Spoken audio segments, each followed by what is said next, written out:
News Channel 11 in your corner at 6. Just devastating to lose such a good friend.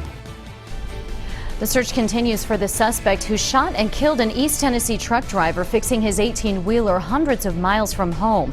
Now, those who know him best are sharing memories of the man they called a great friend.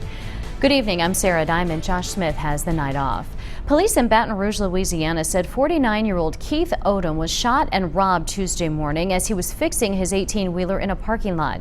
Jordan Moore spoke with Odom's colleagues who, in this time of heartbreak, are remembering a man they say would give anything, including the shirt off his back. Well, Sarah, the death of Keith Odom is still a shock for those who've known him for more than a decade. But they say it's not just his death, but the circumstances around it that still trouble them more than 24 hours after they received the news.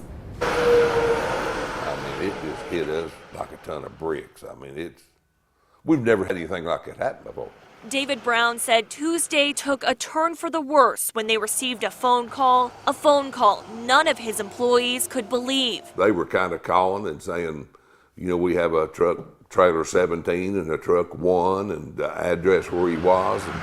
And we didn't believe it at first. And then when all the pieces came together, it was just, we had a really bad day yesterday. That one of their own here at Travis Brown Trucking, 49-year-old Keith Odom had been shot and killed. Just devastating to lose such a good friend. One of Odom's close friends and coworkers, Chris Boy, said he had just hung up the phone with him hours before his death. I talked to him up till 12 o'clock the night before. He was just driving, trying to get to his destination to unload. Not knowing that Tuesday morning would be Odom's last, as police in Baton Rouge say Odom was fixing up his truck when he was robbed and fatally shot. And he went to Advance and got that plug kit. Who would have ever thought anybody would bother you at 8 o'clock in the morning? It's a shame that we've got people in America that don't think no more of a human life than that. And if dealing with Odom's death wasn't enough, Brown said he still had a difficult task ahead of him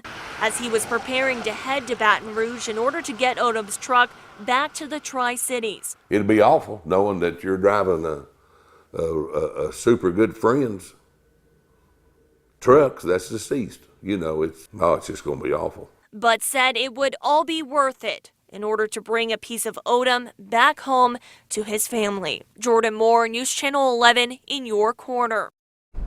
When we checked with the Baton Rouge Police Department today, they told us they have not made any arrests in that murder investigation.